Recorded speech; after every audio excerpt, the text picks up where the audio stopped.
mais j'ai aussi voulu un salon pour tous nous retrouver. Cependant, j'ai voulu quelque chose un peu comme un hôtel. C'est dans cet esprit que j'ai conçu l'intérieur.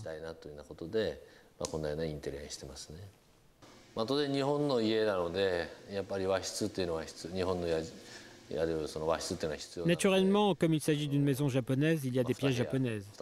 Il y en a deux. Mais ce sont des espaces simples et modernes.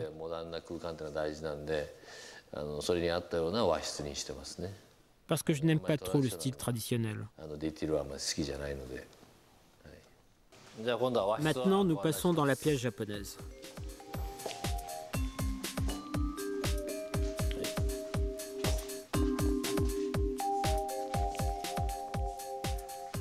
Ça n'existe pas dans les maisons françaises, mais au Japon, il y a une pièce traditionnelle.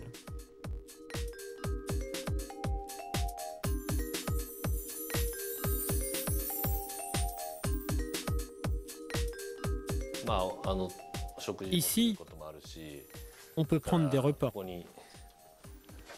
Et puis, comme il y a un foyer pour le feu, on peut aussi faire une cérémonie du thé. Ceci est en washi. On utilise du papier japonais et la lumière passe à travers. Ça a été dessiné par l'architecte Keiko Kuma. Quand la lumière passe, on peut voir les rainures par transparence.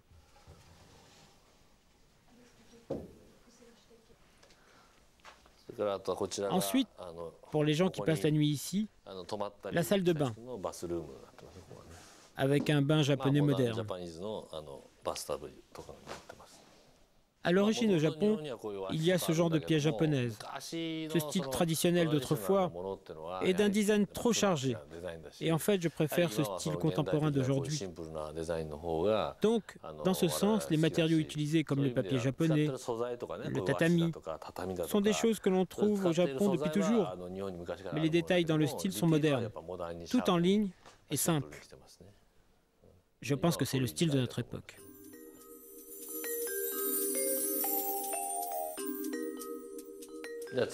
Ensuite, nous allons au premier, où je vais vous montrer ma chambre.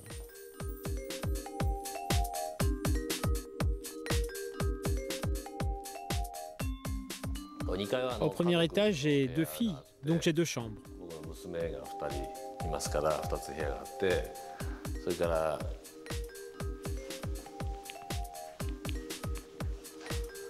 Ensuite, la chambre de ma femme. Ici, il y a une salle de bain. C'est la salle de bain familiale. Il y a un jacuzzi et une douche en pluie. Avec Monsieur Kuma, l'architecte, j'ai fait le design. La place de ce miroir, ce lavabo. La forme, c'est moi qui l'ai dessiné. Dans le fond du couloir, il y a une antiquité chinoise. Au-dessus, il y a une calligraphie. Je l'ai acheté à Singapour. Dans l'année, je passe un tiers de mon temps à l'étranger. Je vais à New York, à Paris, à Londres, à Hong Kong. Je vais à plein d'endroits et je trouve que Tokyo est une ville de haut rang. Tokyo est la capitale du Japon. C'est une ville de premier plan au niveau mondial. Il y a beaucoup d'opportunités pour les affaires et puis il y a beaucoup de culture. En particulier, comment dire, je pense que Tokyo et New York sont les villes les plus intéressantes au monde.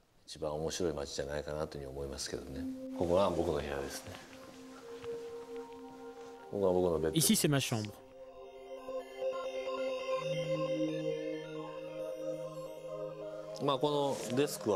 Ce bureau me plaît particulièrement.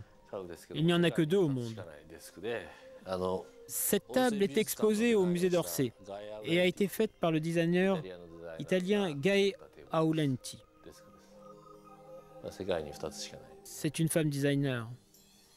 Les matières sont très douces. Cependant, le design est très linéaire. Et les matériaux sont doux. J'aime beaucoup ce meuble. Ça, c'est aussi italien. Le lit est japonais. Ça vient de ma société. Ici, il y a une cabine de douche. Je dors très bien quand il y a de l'eau à proximité. J'ai disposé ces photos que j'ai achetées à New York afin de bien dormir. Au contraire de l'Europe, le Japon n'est pas une société de classe, même s'il y a des riches et des pauvres. Il y a plusieurs cultures qui se mélangent. C'est une ville très excitante. Ce n'est pas parce que je suis japonais, mais je pense que Tokyo est numéro 1 ou 2 dans le monde entier.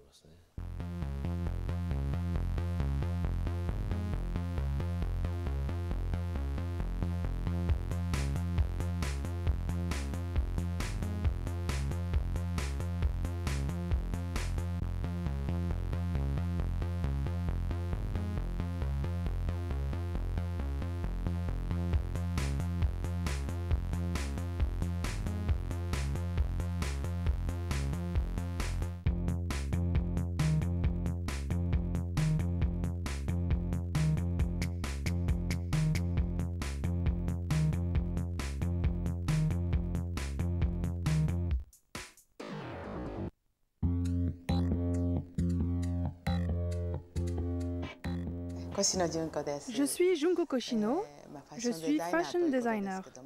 Je vais vous donner mes endroits favoris. D'abord, un coiffeur.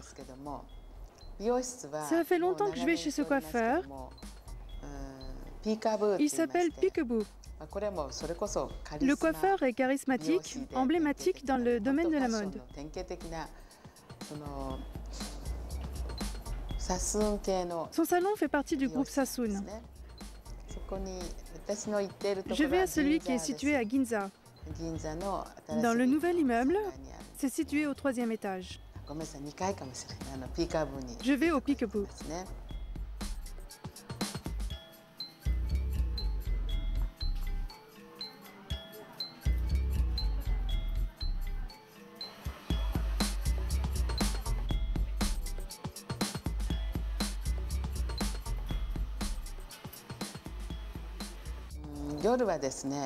Le soir, pour le repas, pour commencer, je rejoins mes amis à un bar, le U-War.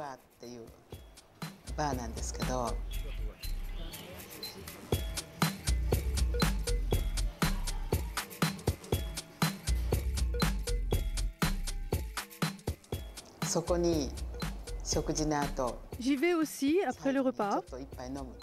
On boit quelques verres, surtout des cocktails. En tout cas, on va au bar.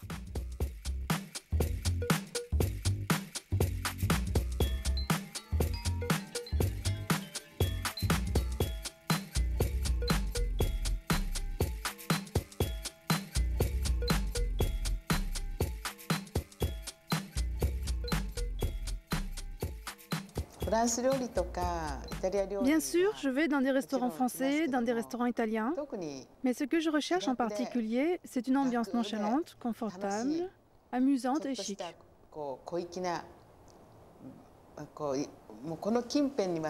Dans le quartier, il y a énormément de restaurants. C'est sans fin. Mais j'en ai trouvé un qui me donne l'impression d'être chez moi. Le genre est tout à fait différent d'un restaurant normal. C'est dans un quartier résidentiel, dans une vieille maison traditionnelle qui a été rénovée. Plutôt que restaurant, on dit plutôt un snack-restaurant ou un bistrot.